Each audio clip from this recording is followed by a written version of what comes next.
This episode of Opinionated Facts is brought to you by Kinfolk and Caviar. Kinfolk is a Kentucky-based lifestyle brand offering handmade goods well rooted in the culture. Check them out at kinfolkandcaviar.com and use promo code SSDTV20 at checkout for 20% off.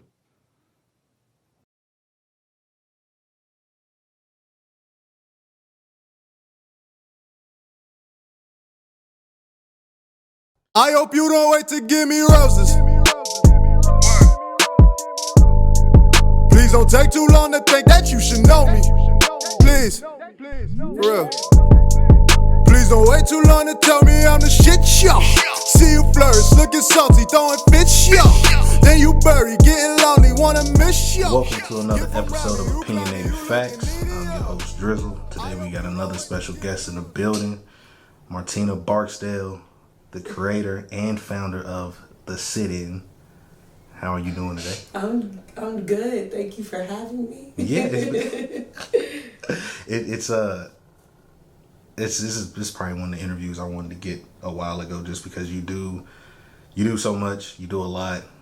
You got your own show, the Sit-In. Let's talk about that. So what exactly is the Sit-In? So the Sit-In is named after the civil rights protests, the Sit-Ins. My grandfather, James R. Mapp, and a lot of my other family members were heavily involved in the civil rights movement and the progression of marginalized communities, specifically Black people. So I wanted to move the needle forward even more. And so the Sit-In was found in this platform that highlights marginalized communities, specifically Black people. On the show, we talk about their successes, their challenges, and just overall what it is to be Black. And then I also have a food blog portion of it, and that's just more so because I like to eat and I like food, and I like writing about food and taking pictures of food and eating food. And then I also have the Lexington Black Business Guide, which is a full list on the sitinproductions.com of Black-owned businesses in Lexington. So if you want to submit your Black-owned business, as long as you're registered and has a link to a website or a social media page, you can do that at the sitinproductions.com. Just go to the collaborate page. Okay. Now, my favorite thing, I don't say my favorite thing, but I do enjoy the food on the watch, because I love food. I feel like everybody loves food. So like, I know you said like you like food, but what really made you want to take that angle and be like a food blogger in a sense? Honestly, I really got into food when I started like serving in New York when I was up there. I started like just as a host or whatever at Spit New York. It's like a ping pong social club, and the chef at the time was French, so they had like this French American menu, and I would always order the chicken Milanese sandwich, which is like just a fancy name for a fried chicken sandwich, but it was just like a bougie fried chicken sandwich. And then I'm just like, I moved from Kentucky and I'm in New York, and it's this melting pot of all these different cultures, all this different food, and I've never been afraid to try a bunch of food. So I just started eating a bunch of food and working, and then I started serving other places, and I started working my way up and bartending and working events, and I worked at Red Rooster in Harlem. Chef Marcus Samuelson owns that, and then I worked at Westlight, which under NoHo Hospitality, which Andrew Chef Carmelini owns that, and that was a completely different culinary experience. I'm talking like top tiered, and I think that's why people refer to me as bougie, because I started like eating it and got to serve it, but like you're around that good food. Yeah. But then it's just like I enjoyed when it wasn't just being a server and just taking orders. Like, you really had to know the menu. If you didn't know the menu, you weren't on the floor. Like, so we had seasonal menus, so it's not like we had the same menu every single day. Like, you really had to know what, like, everything from cocktails to wine to food. Like, you needed to know what complemented where these oysters were sourced from, where these bao steamed buns, like what type of meat, like all this kind of stuff. And what is a bao steamed bun? So a bao, like bao buns are like these fluffy. I'm trying to think where you could go and get one here. Hot Buns. It's a food truck in Louisville. They have bao buns, and it's like a steamed fluffy bun, Asian dish, and you know they put different meats in it. I know what you're talking about. Yeah, like they're the light buns, I know and you're talking about. I think Kismet, Kentucky over there by the Borough, they're open sometimes, and they serve them as well. I haven't tasted theirs yet, but I had, what's her name?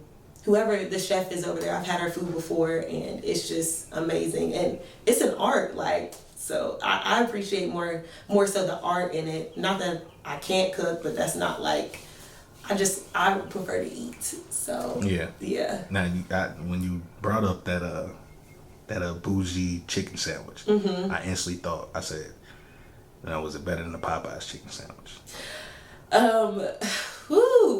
Are we about to talk chicken sandwiches? Because we can talk chicken sandwiches. We can talk chicken sandwiches. All right. It's right up my alley. So, when we talk about chicken sandwiches, let me get situated, because, the Popeyes chicken sandwich, it's a good chicken sandwich. Now was wave 1, I feel like wave 2 of the chicken sandwich, when they came back, it didn't have that same. It's not. It didn't hitting, hit the same. It was almost like when Four Loko changed up the recipe and went hitting no more. First of all, we could have died off of Four Loko. I don't even know why we were drinking that. I don't know what was in for. Like, it was cheap.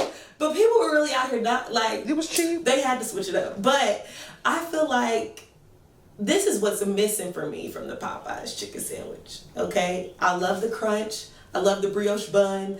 Those pickles that are like kind of like cucumbery, but like they just hit pickles. Perfect. They're thick. Yeah. The sauce is so good. You get the crunch from the chicken stick, but it's a little greasy for me. It's Popeyes. It's Popeyes. Yeah. And I wish the chicken was spicy. Like, I want a spicy chicken. They got spicy chicken. No, they have spicy chicken. They don't have a spicy chicken sandwich. They say it's a spicy chicken sandwich, but the only thing that's spicy is the sauce. You see what I'm saying? You know how like Chick-fil-A has a spicy chicken sandwich, regular chicken sandwich. Popeyes, the only thing that makes their spicy chicken sandwich is the sauce. And I want the actual chicken breast to be spicy. You don't like Joella's? I'm not saying that I don't. Like, I support all food establishments in Lexington, but this is what I will say. I need some more flavor from Joella's. Now, it's hot, it's good quality chicken, their sides are good, the service is good. Like, you know what you're going to get with Joella's. But I just need something more flavorful. It's not enough just to be hot. You know how something's so hot you can't, it don't have no flavor? Like Tabasco. Tabasco doesn't have any flavor. It's just hot.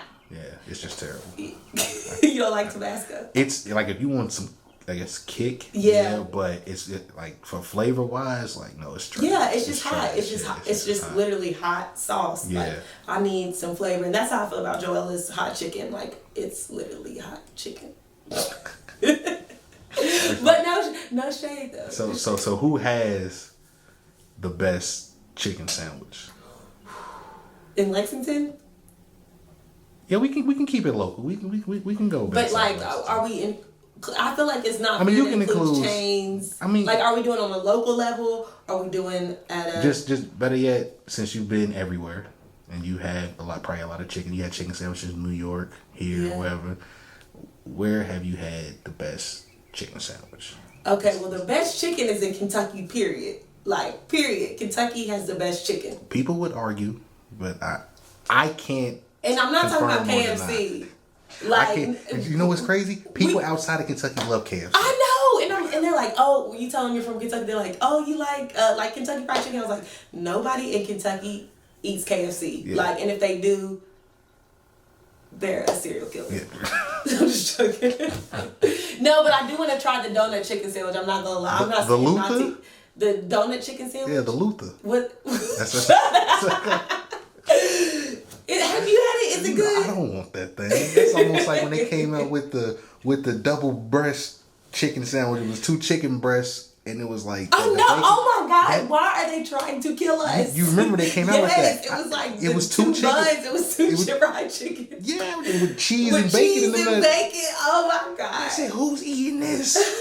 I don't want this. Why would they do that? For real? Like, somebody was eating it when it was trash. They're trash for that. But okay, so the best chicken sandwich ever? Chicken sandwich or chicken? The best chicken sandwich you've ever had? I don't know. It ain't the what you call it, the Biloxi. What was the chicken you had up there in New York? Chicken Milanese. Oh, It's like Milanese. yeah. It wasn't that? No, it was a good chicken. No, that was a fire. I ate that every day. Oh, chain wise, you know what chicken sandwich gets slept on? Chain wise, I'll do local, but like chain wise, people sleep on Old Charlie's Southern Fried Chicken Sandwich. Never had it. I'm gonna tell you to go and try it. People sleep on that, but that chicken sandwich is fire too. I ain't had Old Charlie's in a while. I know, but like when I used to work, when I was like, I think I was like 17, 18, like for a summer for 2 months, I worked there, and like the chicken sandwich was fire. If they still have it, who knows? That was years ago. I haven't had Old Charlie's in years, but it had to be good for me to still remember it. Yeah, for you to remember? Okay. But a good chicken sandwich that I had that was fire, during Fried Chicken Week earlier this year was at Gus's Fried Chicken. Never had Gus's. Okay, so that was my first time having it. And they were part of Fried Chicken Sandwich Week or whatever. It didn't really take off like Burger Week and Pizza Week and stuff. But I went and it came with it was like Texas toast, white bread Texas toast, chicken. It had mac and cheese on it, and slices of Kraft single cheese, but it was grilled. It was so good, and I think it had some sauce on it or some. I think I just posted it Fried Chicken Week was a couple days ago, and I posted it. I'm gonna tell you, that sounds disgusting.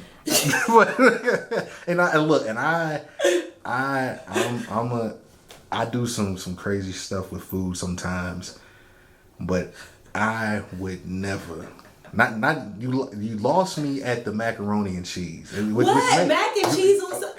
Listen. You lost me. You lost me at. I'm gonna tell you why you lost the macaroni and cheese, because macaroni and cheese. I've only had good macaroni and cheese from a chain or a restaurant like that ever from Chick-fil-A.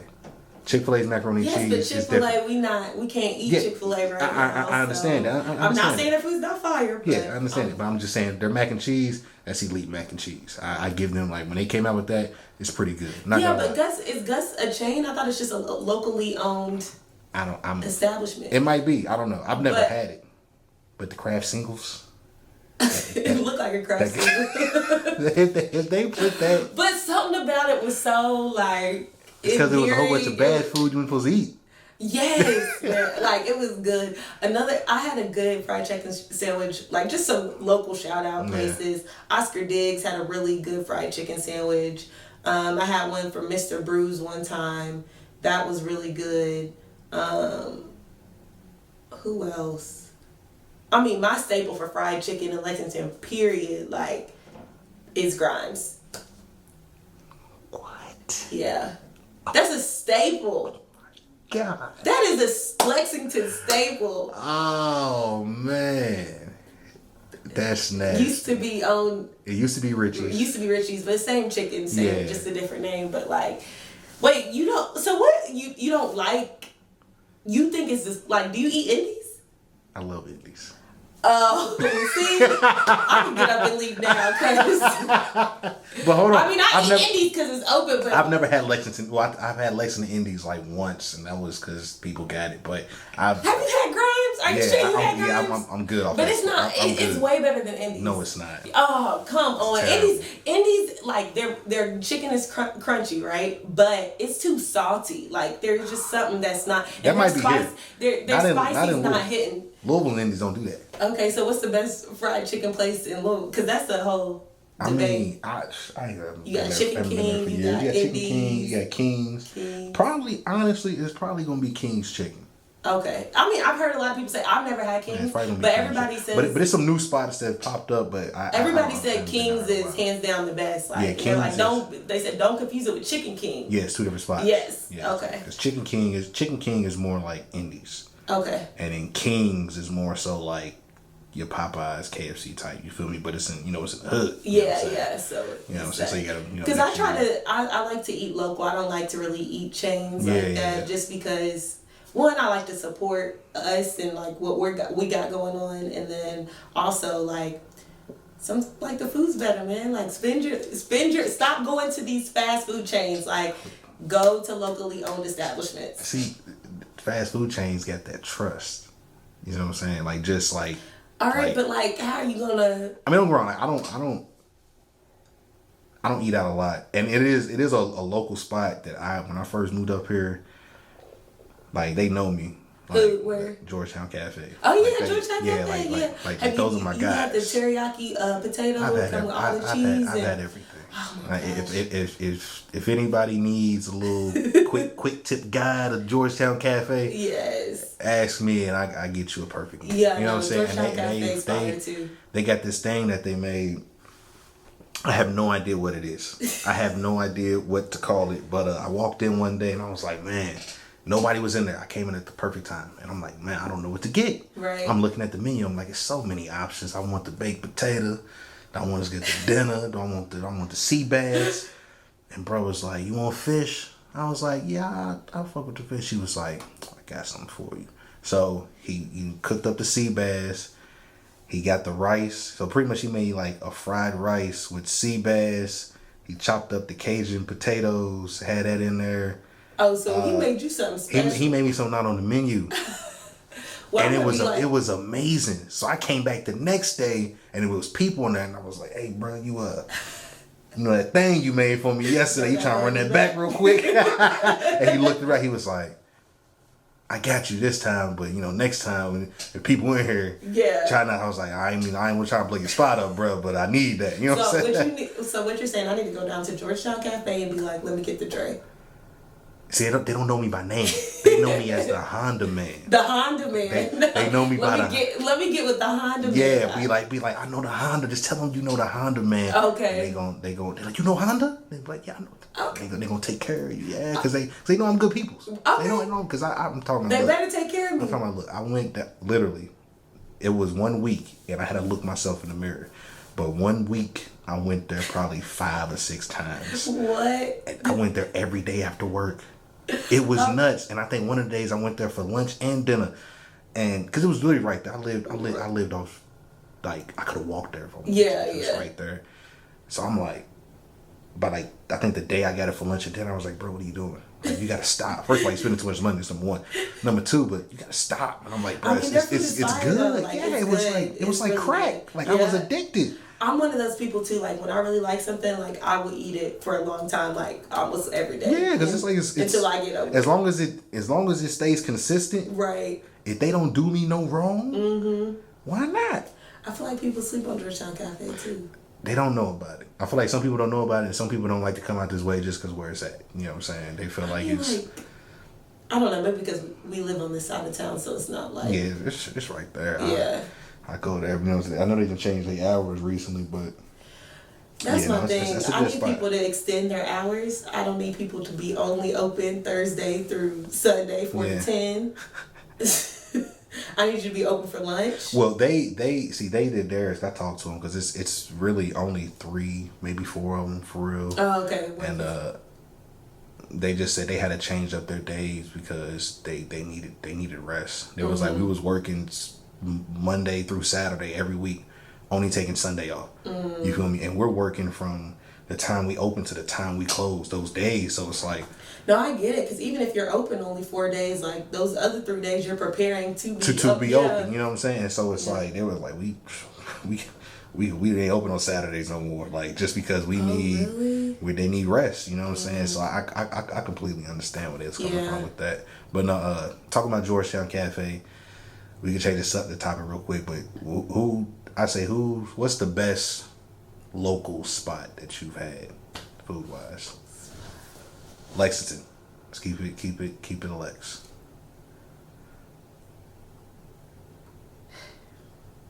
The best spot. Like what about? Like if somebody from out of town Not a stranger Like, ran you down. When we're considering this, right? Are we only considering food, or are we considering environment, atmosphere, food? If they got drinks. If I came to the city and I'm like, man, I'm just here for 2-3 hours and then I gotta catch a flight, but I want to go somewhere and eat somewhere good. I don't care about atmosphere and I just want good food. Real. But what kind of food? Direct. Where's the best spot I can get some good food at? I know that's. But I'm answer that. What do you mean? Where's the best? I don't. It depends what you're looking for. Are you looking for a grab and go spot? Man. Are you looking to sit down real quick? Are you whichever? What kind of food do you want? You want something healthy? You want something Whichever one you got number one. Like if you was the rink. Now you know I have a food blog. Yeah, And you know people reach out to me now you know I'm not about to sit up here and be like, this is the number one spot.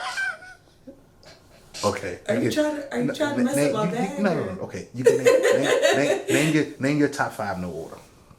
No, I'm not naming my top 5 in order. No order. Like my favorite places. Yeah, we'll go off. Let's go some of my favorites as far as like food. Some have drinks, some have atmosphere, some are just you stop in and you leave. So I would say Creole for sure. A lot of people don't associate Creole with food, but their food is so good. If you get like the shrimp etouffee, it's like the bar, ain't it? Yeah, it's a bar. Okay. Yeah, Black owned. They actually were on Beyonce's Black Business Directory. So and they've been like crazy busy because they're open so late, and they usually bring in a DJ, jazz bands earlier in the evening. And so shout out to Creole. But their food's really good. Like the shrimp and grit cakes. Oh man, I love shrimp and grits. Have you had shrimp and grits from Carson's? Yes, I have. It's good. It's really good. Now Carson's is good too. One time it was a little bit too salty. I think it was the brown sauce. I think it was too. But other than that, it was a Carson's food is good and their portions are good too. Yeah. Like they're large portions. I had their ribs the other day, like just fall off the bone. Carson's is good too. That wasn't even one, but that might make it to the top. Gray's Black owned as well. Okay. I've been there twice within the past 2 weeks. So it's more sit down, more it's over there off of Main Street in Woodland. But they have a really good menu, fresh. It's a great place to go if you're celebrating a special occasion or you want like a nice going out dinner. What else? So if I tell y'all this is my top secret place. Like I don't like letting nobody know about it, which is messed up, but it's so low key and so chill, and it's like hidden in plain sight. The Thirsty Fox in Zim's Cafe, it's in the courthouse. So if you're out downtown, you probably pass it all the time. But their catfish sandwich, boy, that's really good. And then that's owned by Weeda Michael, and she actually has Honeywood too out in the Summit, and Wendy's Corner, and Smithtown Seafood, and she does a lot. And then, so this is not a spot, but the Black Vegan Collective, if you want some really good vegan food, like comfort food, they're really good. We had, one time they made like fried chicken and waffles, and you couldn't tell me that wasn't real fried chicken. Like it was so good. And then they had mac and cheese yam egg rolls, like those deep fried egg rolls, and that was good. But another vegan place, not your ordinary vegan, that's good too. That's good vegan comfort food. They have like fried avocado rolls or whatever they're called, and then also like vegan burgers. I know some vegan burgers. Mm-hmm. Well, what was that? Is that made out of like? It's like plant-based. So is that the Beyond Meat, or is it? I mean, like they have their own thing, and then what's another place where I'm just like their food's so good? That's local. Buddha Lounge, if you like Asian food. I've had Buddha Lounge. Yeah, I love Buddha Lounge. That's downtown. Is it downtown? Mm-hmm, it's downtown. Yeah. I think off of Mill Street? It's like by Goodfellas. So. Yeah, it is over there by the pizza spot. Yeah. And then also Wasabi and Ginger, they have really good. I've had them before. They have these like sushi fries, like they're so good. Bazaar Eatery, if you want like really bad food for you, like it's bad for you, but it's good. No, it's bad food. I said, damn. It's bad food for you, but like it's good food. It's good food. You said bad food. No, you have to have them come off. She just said she wouldn't try to. No, they're really good, and they're across. They're at is it Ethereal or Ethereal? I don't know how to say it, but they're across the street from Jeff Ruby's and what else? So if you want a good salad, shout out to Maya. She just opened up the salad bar, and I actually had one of the salads today, and I had the salad the day before, and it was fire. Like I'm talking about fresh ingredients. I know they locally source it from like Kentucky Proud and Kentucky Farmers and things like that. But I mean, I could talk about places I like here all day.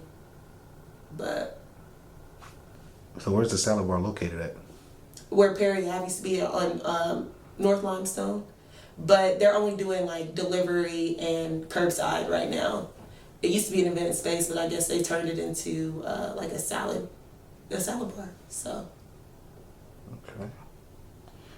Well, I think we talked about food long enough. Yeah, I think we talked about food for 30 minutes. Yeah.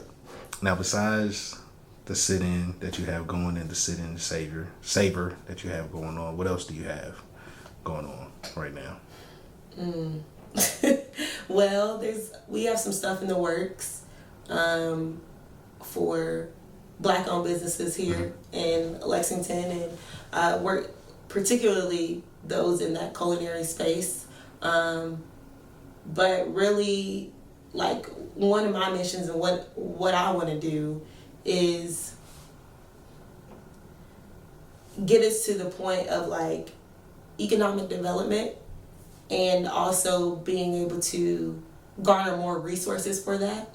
So I'm working with a couple organizations that will be having equity funds or grants available, as well as workshops and education, because a lot of times in our community we have a lot of we're talented, you know, our product's great, but sometimes our business structure is not as it should be. And I want to get it to the point where we're able to accept high volume, where they're able to hire more people so they don't have to like close down for a day or whatever it might be, or they're able to open more than 4 days a week for 6 hours.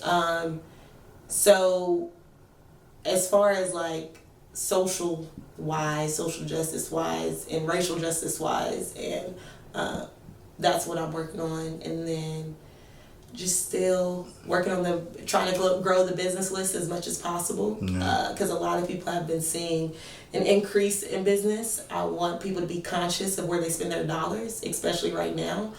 We know that small business has been hit completely because of the pandemic, but statistics shows, you know, minorities have been hit the hardest.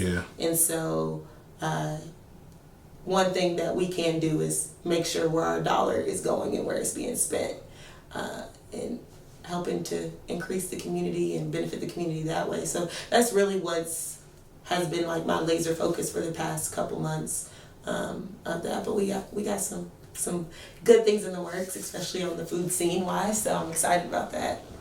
Okay. So what's what's next for the Sit-In? What do you have planned for that coming up? So we're planning to shoot another season, but everything's been delayed because of that. And also we were wanting to do a food show, which that was in pre-production, but everything's delayed because of COVID and the pandemic. And I'm just, honestly, it's just been a whirlwind. I did the hashtag 19 Days of Black Biz Challenge, and just trying to grow the list and get opportunities available to my people and get the word out, because sometimes there are resources out there, but we might not know about them, because it kind of feels like unless you're in this space, you don't, or in a certain space, you don't really find out about those opportunities. So really getting people on board and getting people to realize that there's opportunities out here and the city's gonna pay for it.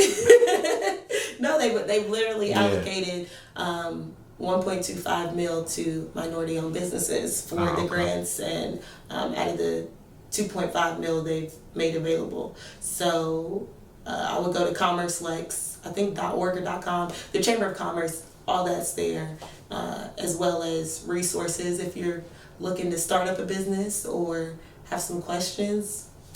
Hit my inbox. I'm not going to say that I know the answers, but I will point you to the right direction of somebody who can help you out. Okay. No, that's dope. That's dope. Now, with Corona about to circle the block on everybody, how did you, as a creative, fellow creative, how did you stay busy and, I guess, creative during the first wave when everything first went down? When everything first went down, like, I wasn't doing anything. Like, I wasn't doing anything at all. I kind of like used it as a time to rest. Yeah. Cause you know how it is, like you're trying to do a bunch of different things, and you know how it is being a creative. Like you want to create, but then you gotta work your job and pay bills and worry about life and things like that. So I really was just taking the time, cause I was like struggling on the first hit. Like, you know, went partially furloughed, so that got hit financially. But then just not. I'm a person that I'm out and about every day. Like I'm talking about like.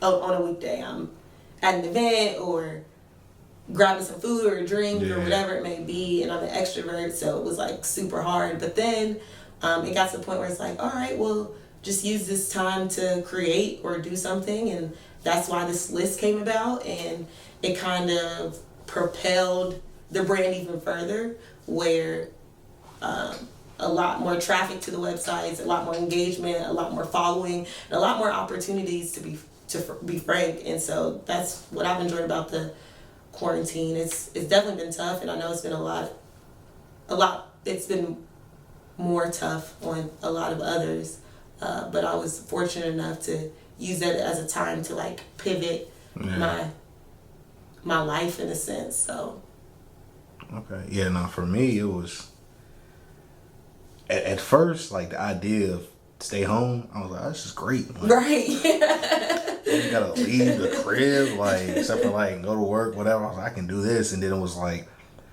but I was still kind of creating like here and there, and then like I was like gradually slowing down, like kind of like just weaning myself off. So I was like, I did want to give myself a break because I was doing so much, and I was like, I want to eventually give myself a break. I was like, I can use this to give myself a break, but I just don't want to just stop because I already had stuff lined up. So I was like, let me knock out what I have. You were pumping out content. Yeah, I was like, let me knock out what I have knocked out. Maybe sprinkle a couple more in there, and then I'm a stop. I was like, but shoot, I'm good. I still got the gym.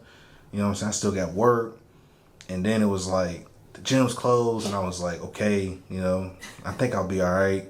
And like I tried to find my way around it. I tried to buy stuff to do at the crib.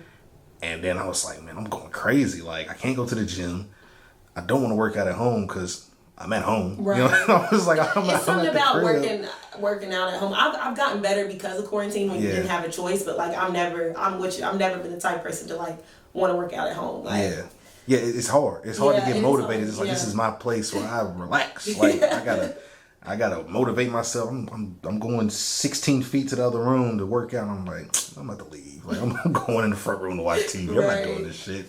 So it was hard to stay motivated. And like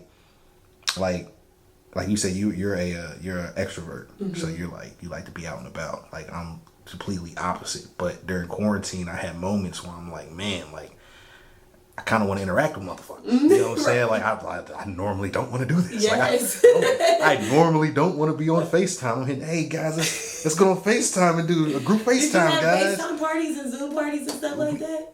A little bit. Yeah. And, like, I feel a part of me was like, that's not you. But the part was like, I got to do something because you need human interaction. I'm going nuts because it's like, and don't get me wrong, like, I love my family, but it's like, bro, this is different. You know what I'm saying? I'm not used to, like, it's different when you choosing not to interact. Right. And it's like, nah, nigga, you can't interact. And it's like, oh my gosh, like, I only got the option.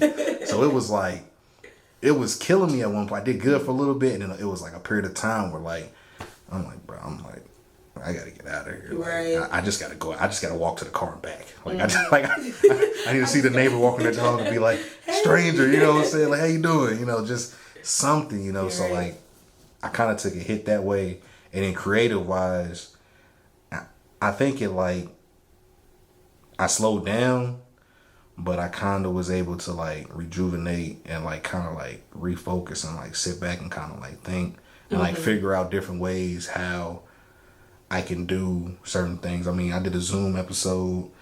I didn't like it, so I only did one. You know, so why didn't you like it? Because I don't know. I just didn't like it. I didn't feel like the quality was there. It was cool. It was fun, but I just didn't feel like that the quality was there. Like, if I want to do what I do, I'd rather do it in person. If I can't do it, I just do some stuff by myself. You know what I'm saying? Which led to me doing stuff by myself. Right. You know what I'm saying? Because I didn't need nobody else. You know what I'm saying?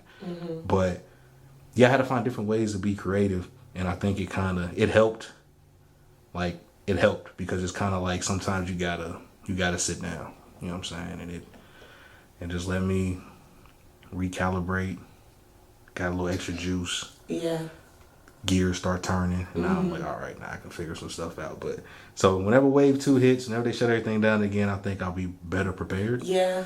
But the first time it was so abrupt. It was like, because it was instant. It was like no sports, like everything's closing. It's like, holy shit, like there's nothing on TV. Right. I know I'm already not like a movie person. I'm more of a TV show person. Me too. And people think that's so crazy, but like, I used to be a movie person. I feel like I like shows. And I don't know, maybe it's anxiety because it's like, at least like I know at this 30 minutes, like this is what, like, the development is a lot faster sometimes, I feel like, than movies. And then, I don't know. I'm a show person too. Like, I'm a show person.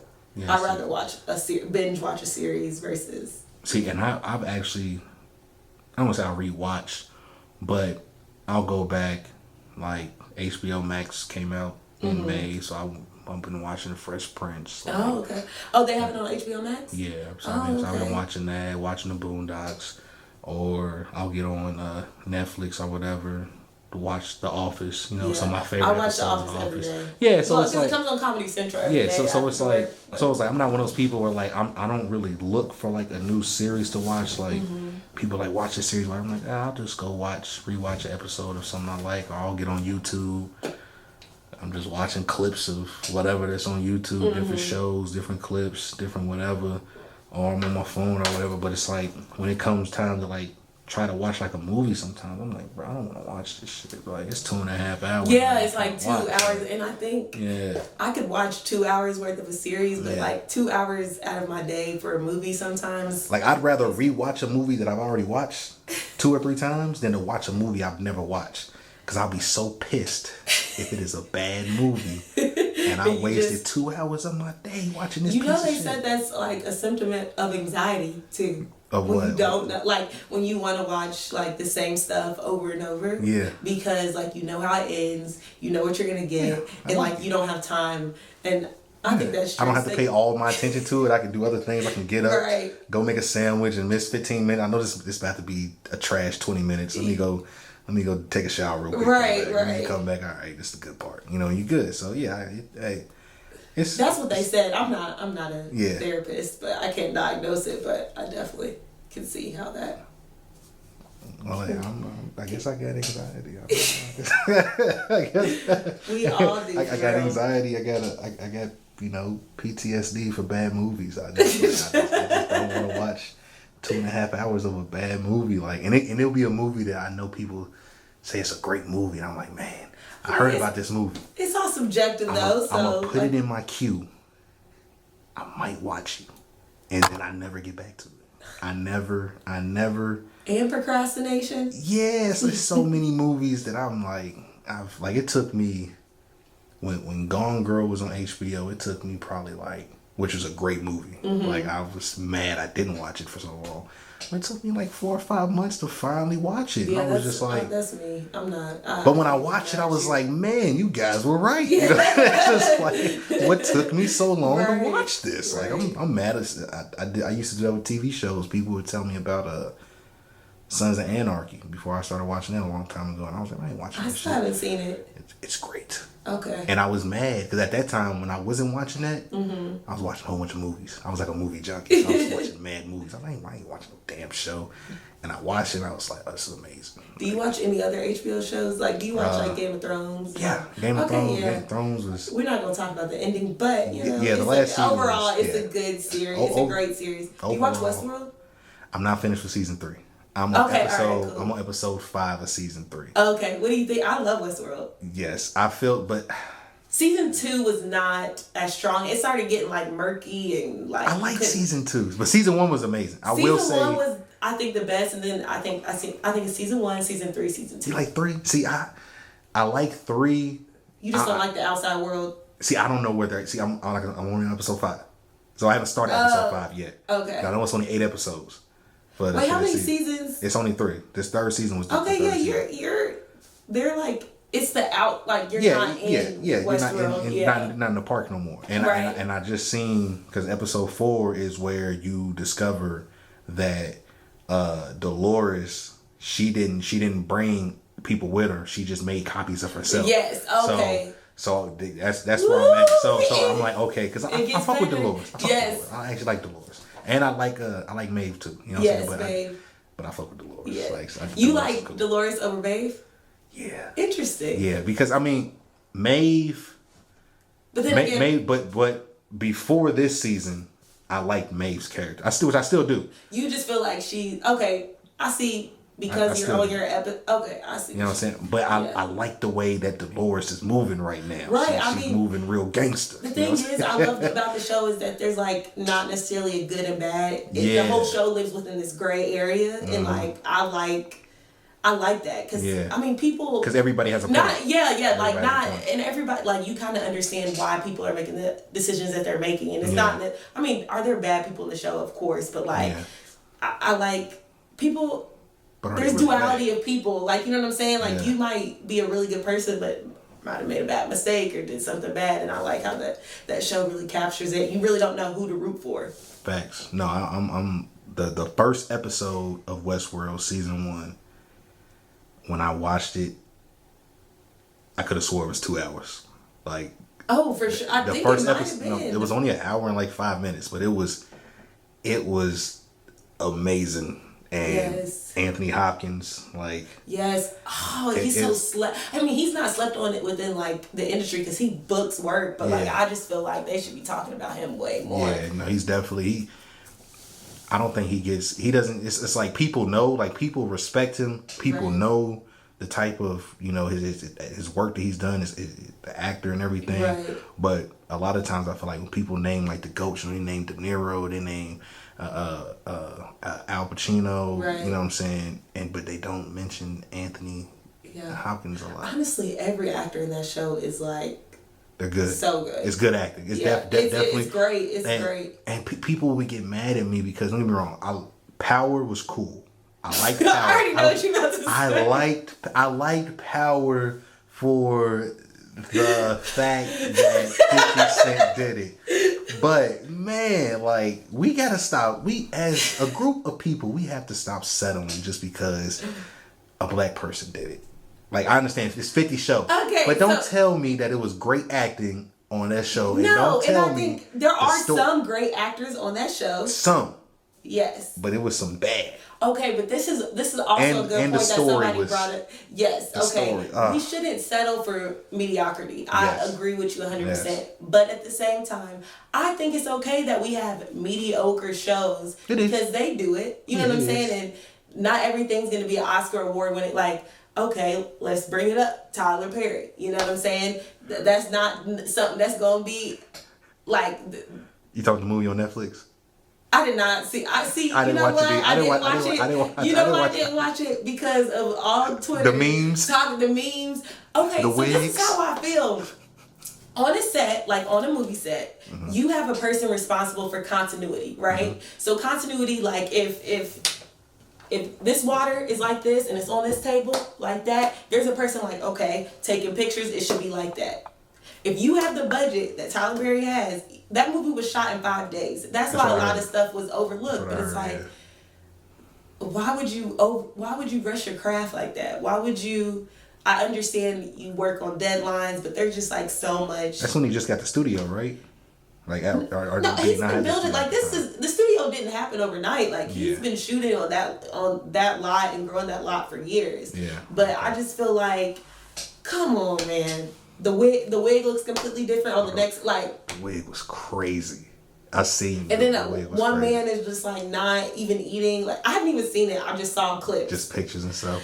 So I don't know, but not everything is gonna be Oscar award winning, and that's fine. And that's a fact. We do not have to like something just because it's produced by a person of color. So like another prime example of a black show, Empire. Mm-hmm. So Empire. So I watch Empire and Power. Like I'm being honest.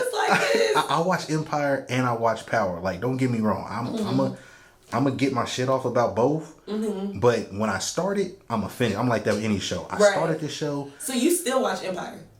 Yes, and it is hilarious. Okay, like, well, it ended because of Corona, so they cut it short. But then did they cancel it yet? No. So what happened was I read up on it. They said that there's a slight possibility that they might shoot a final episode, but they said as of right now, the series ended. Like that last episode that they had, that was the final episode of Empire because they didn't get a chance to shoot the final 2 episodes before the Corona shit shut down. Okay. So it kind of just ended on like a whim. Like we don't know what happened.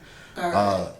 But I will say Empire might have had slightly better acting in it than Power to me for the most part. But the storyline for Empire was so dramatic. Yeah, like, and it was stuff that would happen. I'm like, yo, it's no way this is supposed to be serious. Like I have to laugh. Like this is funny. Like this is really funny. Now, what's his name? The son, Dre.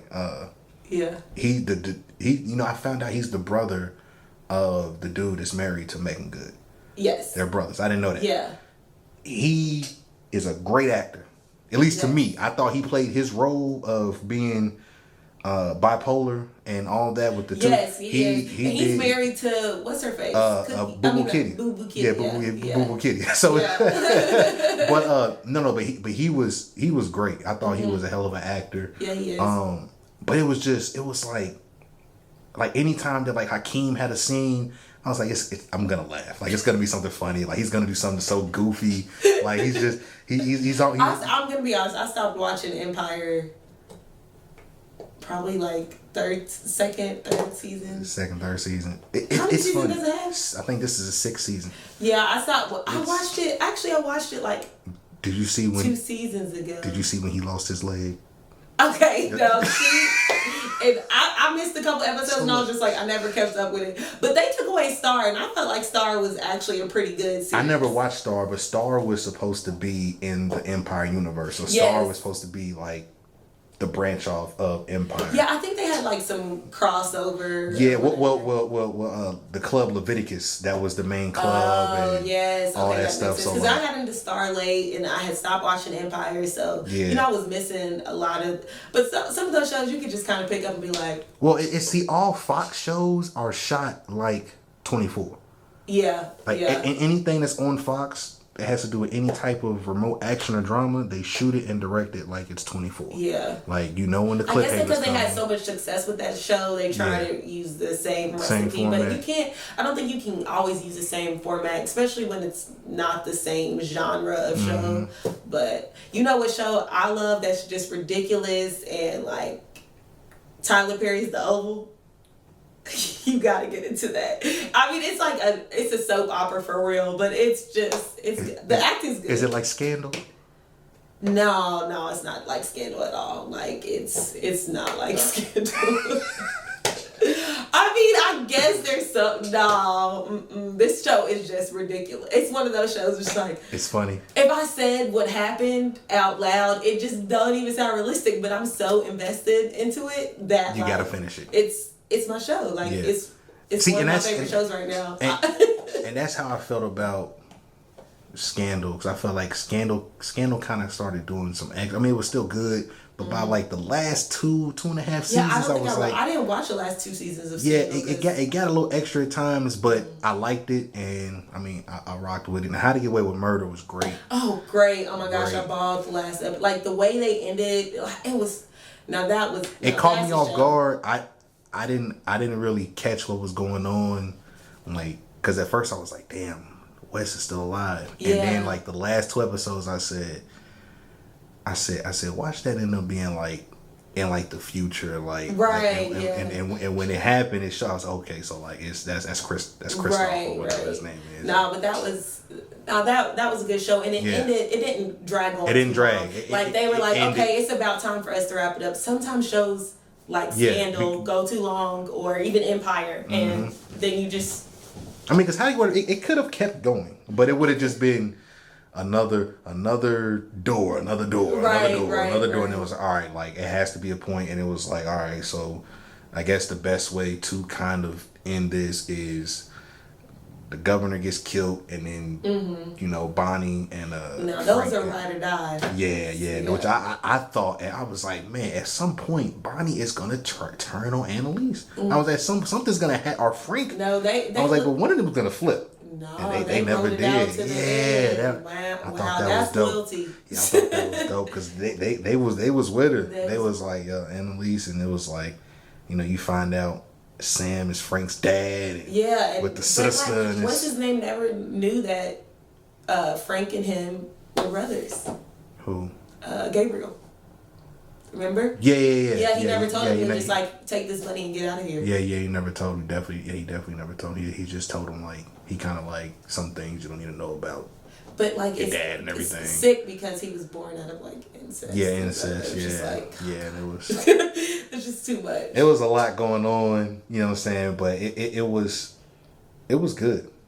Like, no, it was definitely good. Definitely one of the better primetime TV shows. You know, like ABC and stuff like that. For sure. I think right now I can't name a better show. You watch Grey's?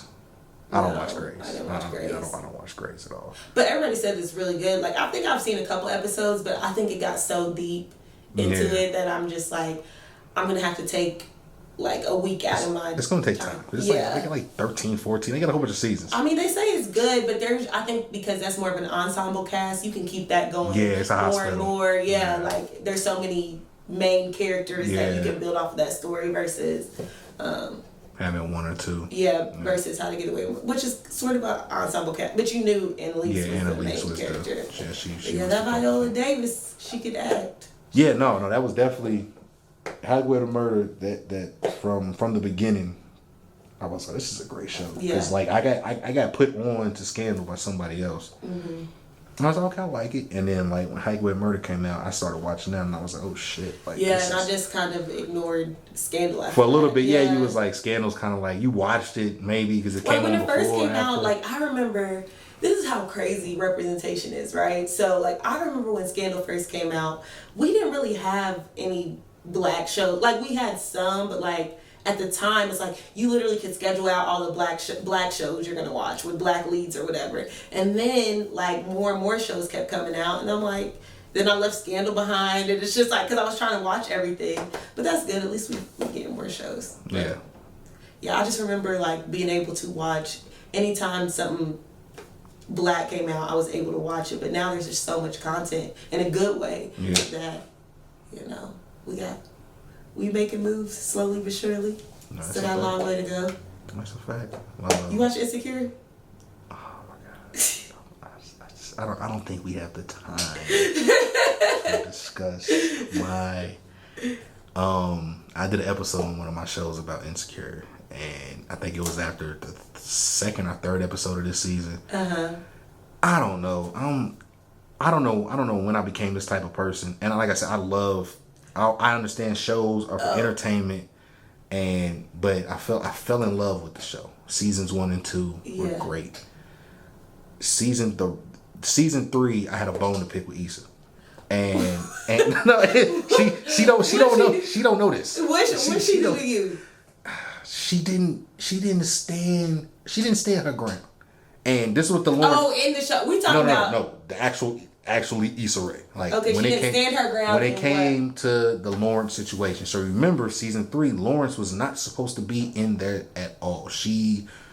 Whatever his name is, the actor, his real name. Yeah, whenever she would do interviews, oh yeah, he's not in this season. He's not on the show no more. And they were like, why? She's like, no, he's just not on the show no more. We're going in a different direction. Boom, boom, boom. So, you know, she caught a lot of flack for that. People was on Instagram, Twitter, Lawrence Hive. They put in the blue polo and stuff. They was riding for Lawrence. Like, niggas was right because they was like, how you gonna get rid of the prime main perspective? Male, you know, like the male point of view from the sides of the relationship. That's pretty much how I looked at the show. The show was Issa's point of view for the women, and then you had his side, kind of like from the male point of view. And you watch her grow, you watch him grow, you watch them grow apart, and now you got these two single individuals. He's trying to figure it out. But She's trying to figure it out. I thought it was season 2 he wasn't supposed to be a part of. No, it was season 3. So look. Because remember, season 2 he didn't even come in until the later episodes. At the end, because remember at the end of season 1, you know, it's the scene with Tasha. Yeah. And then season 2 was pretty much him and Tasha going through their thing or whatever. Woo. And so season 3, season 3, it was her and Daniel and the Nathan dude. So remember, Daniel had an entire episode. I'm talking about you met his aunt, his niece. You learned that he was a producer. His man's from high school blew up. He trying to get him to beat. You learn his studio. You learned they gave him 30 minutes. If you give a character 30 minutes, that means you have invested into that. He's a part of the show. You don't just give a character a whole episode and then they're gone. That's not true. Where? Game of Thrones, any HBO series. A character, you could be invested in a character and they're gone. No, but they get killed. Okay, they get killed. That we're not talking about. But like, why? What's the need? If that's not her, the show. Let's not get it construed. The show is about Issa, right? Facts. It's about Issa. It's about right. So if I no longer deal with this person, right? Even though we invested in the character for 30 minutes, that doesn't give. Just because we as producers or writers created a whole episode for him doesn't mean that has a whole character arc. And if he's not in Issa's life anymore, why have him in the show? You see what I'm saying? If the show revolves around Issa. If this was in court, that's a terrible angle. How? Because look at what you just said. They're not involved no more, right? Right. So why? There was never really a situation to where they weren't involved no more. Nathan ran off for some reason. It was like perfect timing. So the whole Nathan had like mental. Yeah. So that happened at the perfect time. Her and Daniel magically start talking at the perfect time, and then boom, Lawrence is back. After you've been on this entire promo run telling people, JL, he's not a part of the show no more. They were like, oh, he wasn't even on set. They talking about bro wasn't even on set. So look, hold on, wait. No, let me finish. If you remember, halfway through the season, they didn't air for like 2 or 3 weeks. There was like 2 or 3 weeks where there was not a new episode. They come back. It jumps into the whole Coachella episode, which was a filler. Like one of the most blatant filler episodes. So I feel like it's so crazy, but like your take is your take. I definitely. It's not a take. It's facts. So look. but like, so you have the Coachella episode, which was a filler. Like, that episode meant nothing. It did nothing for the story. It was just, they went to Coachella. They saw Beyonce. The most notable part of the episode was Kelly got tased and peed her pants. That's the only thing that anybody remembers from that entire episode. No, that's not true. What else you remember from the episode? I remember when she was super high and she thought she was rapping in her head, but she was really rapping out to Nathan. I remember them having sex on the Ferris wheel. I remember Nathan was there.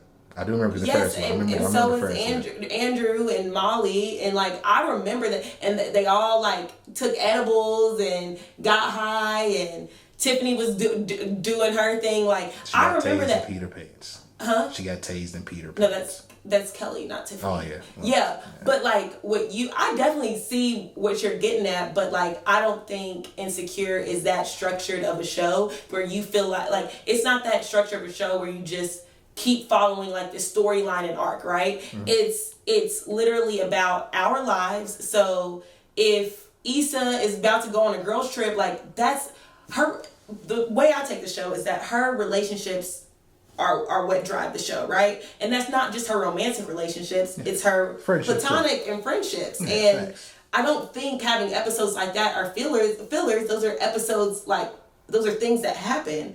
And the show is driven by Issa. It's not driven by Lawrence. Yeah, it's not driven by Daniel. And it's not driven by any of her romantic flings. So you have to think in real life, right? If I'm I might have been investing in a dude for 3 months straight.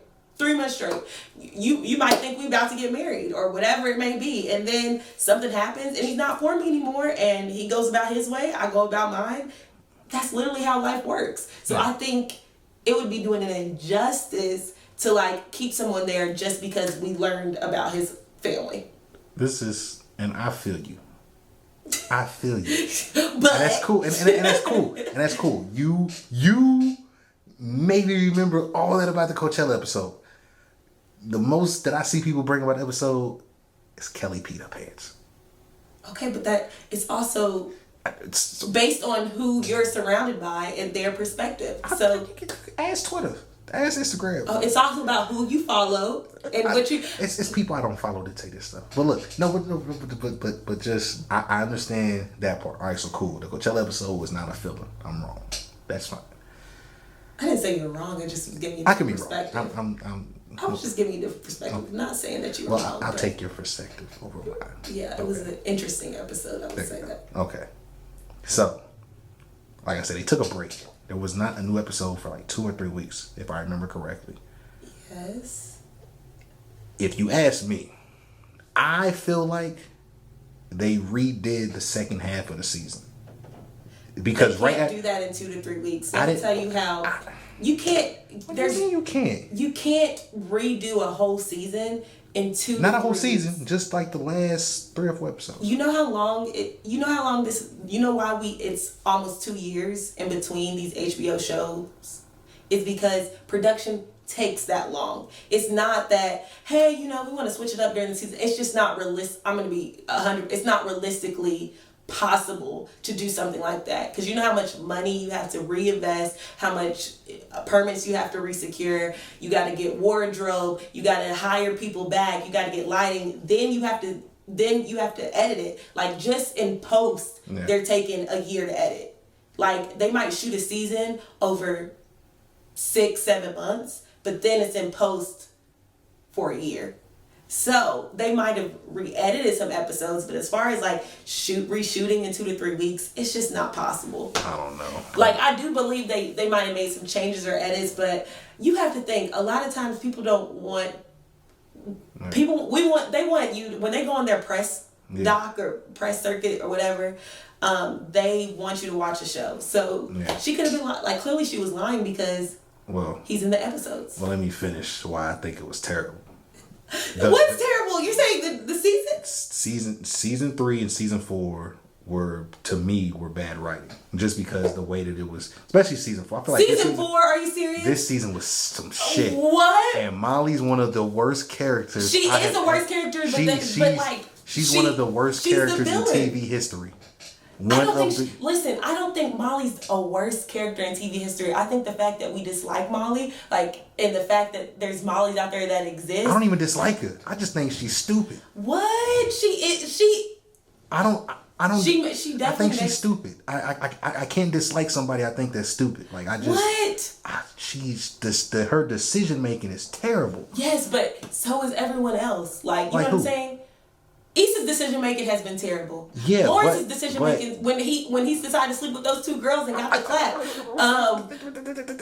That's life. That happens to some people. Okay, so when we're talking about life, right, and we're talking about decision making skills, like, each one of these characters, you see how invested we are right now? That's how you know the show is good. So don't try to be like it's like bad I told writing. You, I finished what I started. So I love the first 2 seasons. I cannot believe I love the first 2 seasons. That's blasphemy. I love the first 2 seasons. I'm like, man, Insecure dope as shit. And it's still dope. Season 3 came, I said, I can't believe she did this shit. You know Season 4 happened, I said, God damn it, she did it again. I said, that's 2 seasons in a row, Issa. So you don't... Okay, we just look at things differently. But I feel like season 4 was amazing. We got to see Issa's glow up. We got to see her thrive. We got to see... But then we also got to explore, like, friendships. Like, I feel like more so this season was less about romantic involvement as the past seasons have. And maybe because it's not as much male representation or male point of view that you might feel that way. You had some Lawrence. You No, but I'm saying it's not as much, right? Yeah. So I know me, like, just as a woman, like, I want to see representation of me, and I like to see things that are reflective of me. That's just how representation works. So the fact that there is less male representation in the last 2 episodes, I'm not saying you're intentionally feeling that way because of that, but that is something that you might want to explore, because it's kind of like there's less male points of views in this, because this is purely more so about friendship and platonic relationships, versus the first 2 seasons, 2.5 seasons, were more about romantic involvement. And then you got season 3, which is more about self relationships. And then you have season 4, which is about my friendships and family relationships. So I think each season explores different relationships, and maybe if you look at it like that, you might think a little differently. You're not wrong, though. You're not wrong. You're not wrong. But I definitely see what you're saying, but it doesn't make it bad. But the reason why I said... For the writing, I cannot believe you paid for the writers. I will challenge these writers. The Insecure and Power... I need to have especially please do not. Please do not compare those. Same shit, different toilet. See? But look. The reason why I felt this way about... You about to have me, like, wrap it up, dude. But the reason why I felt this way about season 4, it was because it was almost like...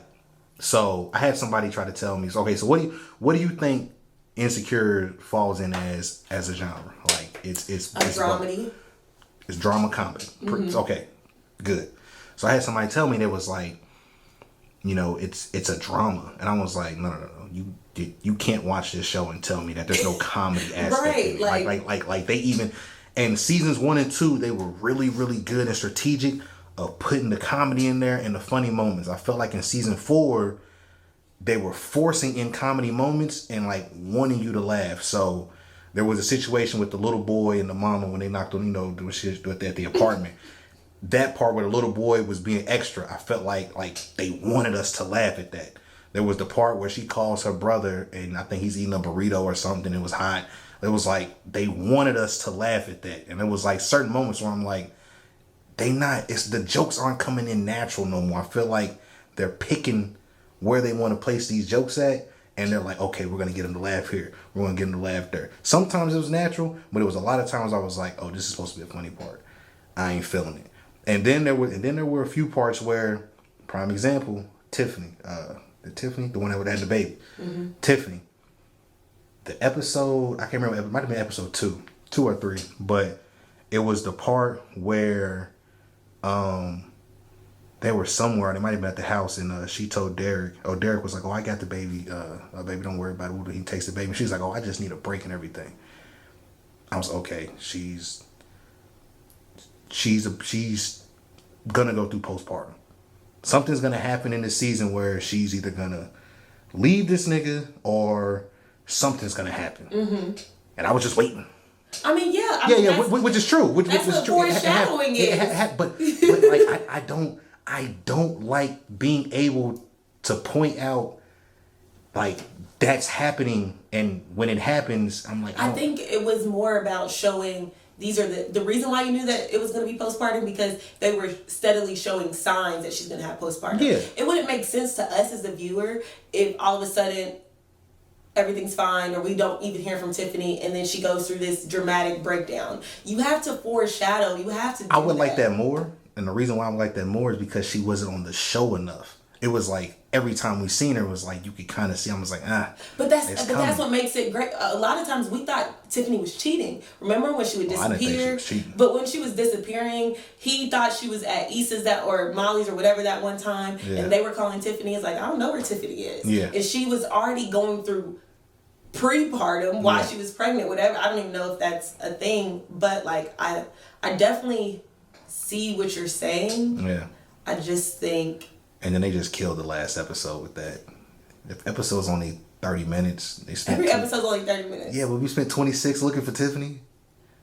But I think it was important to highlight that, because you have to understand, like we said, this revolves around Issa and every moving part in Issa's life, right? Mm-hmm. So it's important that sometimes a character is going to get, just like Daniel, 30 minutes. Because these are people that people come into your life for reasons in the season or whatever. So like I think it was important to show that. There wasn't a lot of talking that episode at all. But the most talking they did was when the whole situation on the bus, which that was the bus, and then also the police officers, and he was like, not today, like when they were trying to get stopped, like. But I think it was more so what I received from the episode, because I mean everything's subjective, so we these are great conversations to have, because you get something different, I get something different.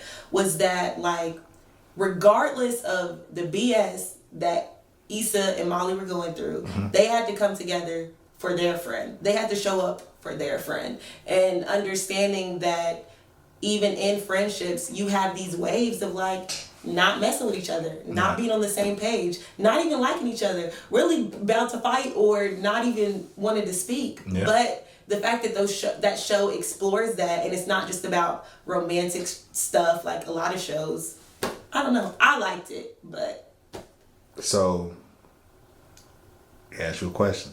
The part that had me the most, well, Molly pissed me off several times, but Molly was just but the wrong one, the season. The one when there's a couple. So I think the first time, or one of the times was when they was in Mexico, the hotel situation. Mm-hmm. Then she got mad at the brother, and the brother, he didn't even really know what happened. He just walked up at the end. I mean, she was out of pocket. I would never curse at my significant, even if I was mad at my significant other sibling, I would never curse them out and say F you. And that was just out of pocket. Yeah. And then we had the situation where Issa asked her about asking Andrew for a favor. She was like, nah, I ain't getting your bullshit. Even though the first episode of that season, she had said, well, when she was talking about how Condola knows all these people, she's like, well, Andrew works at Live Nation and you know him too. Bloop. So she thought she could use him. But. Yeah, exactly. So that situation, then she got mad, and it was like after they was having they was wobbling. Everybody was doing the wobble, you know, it was all good, it was all love. Yeah. And then she finds out, she was like, oh, this bitch was behind my back. Like, and like, and confronted it at the why would you do that? Like, why would you do that? And then somebody said, oh, somebody got a gun. It was like, okay. I was like, that's just too much. But it was just, Molly pissed me off numerous times. It was just. Yeah, she was terrible this season. I agree with you, because why would you want to see your friend fail? I would never do that to my friend.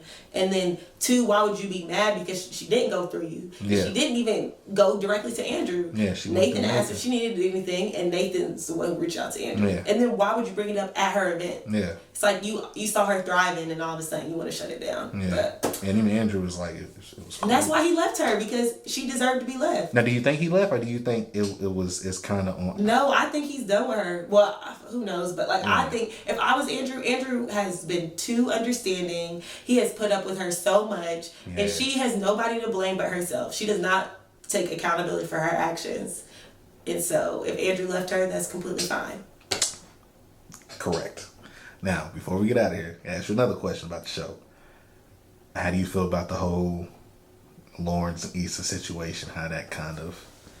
It just sucks, man. Like, they were you've ever been at a really good point with somebody and then something happens that neither one of you expected, and Lawrence is not in the wrong. Yeah. Like, but what would you do if you was Issa? If I was Issa, would I stay? Well, in a sense. Because it's not like he had the baby on her. It's exactly. Just that they have been broken up. They both have had multiple relationships with other people. Yeah, like I don't think she's wrong if she leaves. I don't think she's wrong if she stays. I think it's completely up to her. But like, it'd definitely be a hard situation. I couldn't say what I would do because like I might leave, I might stay. Like I wouldn't just shut it down. But like I would have to think about if that's what I want to deal with. No. But I think they're to the age that, Now, would you be able to, like, when you see Condola, would you be able to be, like, cordial with her? Like yeah, I think they both would be cordial, but, like, they both probably feel some type of way because we still don't know what Lawrence said when Condola asked him, if she didn't cheat on you, would you still be with her? You talking about before she told him she had the baby? Yeah, remember they were having that fight kind of after Thanksgiving, and he kind of realized that he was just her little side piece. Oh, well, he clearly told her yes.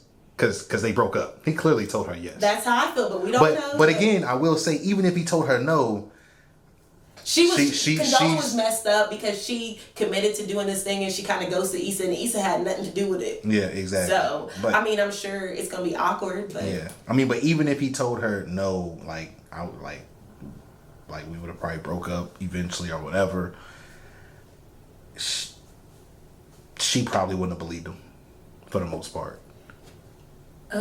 Just because... She wasn't even taking him seriously. So it's kind of like, I don't think... I mean, it probably sucked for her to hear it because she was going through her divorce or whatever it may be. But I think they'll be fine. I think they'll be cordial if Issa decides to. I mean, she's going to have to be because that's a decision you're making. Yeah. So you don't have time to have beef with the baby mama when you already know that the baby mama's going to be here. Yeah. And y'all can all be a happy family and raise a child together. So what would you do? What would I do as who? If you was Issa. If I was Issa? Yeah. I don't know. It depends. I don't know. Honestly. I'm a bad person to ask about this question because I'm ready to leave. I'm working on it. I'm working on being understanding and being open. Because I don't mind, like, if a guy has kids or whatever. Like, I date. It's not like, no, you have kids, I'm not going to date you. But, like, I would feel like he had a baby on me, but then he didn't have a baby on me. So it's like, do I really want to go through this journey with him? I don't know. I would have to pray about it. But if that's who I really wanted to be with it, and he wanted to be with me, and we were really like in it together, I mean, it'd be hard to navigate, but that's life. Like, it wouldn't be the first time something like this happened. So I don't know. It depends how much I really feel like him. Not even love him. It depends how much I like him. Yeah, I feel like Insecure is coming to an end, not because the show is running its course, but because Issa's starting to do so many other things. You know what I'm saying? Like, and it's like this Insecure is her pillar. You know what I'm saying? Yeah. She's known for that, but it's like it's one of those shows. All right, by season 5 or 6, we gotta wrap this up. I think we got probably two at best. Maybe 3's pushing it, but 2. I mean, 2 more seasons. I would be fine with that. Yeah, I could definitely see 6. I could definitely see 6. Yeah, like we getting us. Or we might just get a long 5, maybe 15 episodes in season 5, and I wouldn't be mad at it because I'm one of those people. I don't want shows to go on forever because then they start getting bad. Yeah, they start reaching. Yeah, because you got to come up with new stuff, and that's when you lose a leg. Oh my God! Back to the leg. So look, this last season, some shit happened in the prior season. So Terrence Howard, he got a regular cut. It's like 6 or like 7 months passed, and he had Bob Marley dreads. I saw and I thought it was a wig. They were really his dreads. There's no way. He had to get them cut off. There's no way. That's what I said. Those were fake. I mean, they were definitely fake, but on the show they were his. They were like he really grew these dreads. And I said, come on. man. He got the full blown rosters. I was like, They gave him a little baby's little. Nah, minions. he had the locks. I know people were talking about the bad wig on Twitter. Oh, it was bad. I just don't. There's so many people out here that do great wigs and great hairs and great installations, and I just don't understand why they continue to hire people on these shows that don't know what they're doing. But that's another conversation for another day. Yeah, but it was a great episode. We talked about a lot of things. A lot of random stuff. Ran off on Insecure a little bit. Westworld. Yeah, Westworld. But I appreciate you pulling up, talking about everything you got going on. Am I the only woman you've had on the show thus far? No. But you are the only non-musical act female that I've had on the show. Oh, okay. Oh, let me think. I take that back. Second. Well, I had my homie and his wife. Oh, like a couple. Yeah, okay. Yeah, they do close. I have to check out. They Is do that close. The Relinquish. Oh, okay. Yeah, I'm gonna definitely check that out. But yeah, so you're the solo act. First one, solo, non-musician. I'm trying to do more. I'm trying to branch out, get more. Yeah. Get more. No, I like the music episodes. I like. Yeah. Watching and learning about. You've actually put me on to a lot more like local artists or like artists in this region and things like that. So keep doing what you're doing, man. Oh yeah, I appreciate it. I'm trying. Yeah. I'm trying my best, but like I said, I appreciate you pulling up, sharing your thoughts and everything you got going on. And we're gonna keep watching you. We're gonna tune into the Sit-In. We're gonna keep looking out for the food blog, and hopefully one day you'll drop a Lexington top 5. Some people like, I'm not messing with. You never say this is the number one spot ever. You always say this is one of my favorites. Well, once you get to a point where you national, you can do that. No, because that check, people are paying you for endorsements. But you national. So you can be like, yeah, I was in such and such Texas. This is the best spot in Texas. This is one of the best spots. You never say the best, man. Like you're messing with your your endorsement money, and you're messing with your options to be like, because if I say if I'm doing an episode about Texas barbecue, right? Yeah. And I say this is the best barbecue. You could say it's number one. No, if I say that, then why would those other people want to hire me when I've already claimed the other one? Because they want to prove you wrong. Well, no, it don't work. That's not how. When those contracts, that's not how they look. They don't want you to say. You could say that, but I never say what's number one. But I do give my top, just not in order. People don't like competition, man. That's all that's said out there. But nonetheless, great episode. We're out. Peace. I hope you don't wait to give me roses. Please don't take too long to think that you should know me. Please, for real. Please don't wait too long to tell me I'm the shit, yo. See you flourish, looking salty, throwing fits, yo. Then you bury, getting lonely, wanna miss, yo. Get from around me, you clowny, you looking needy, yo. I hope you don't wait to give me roses.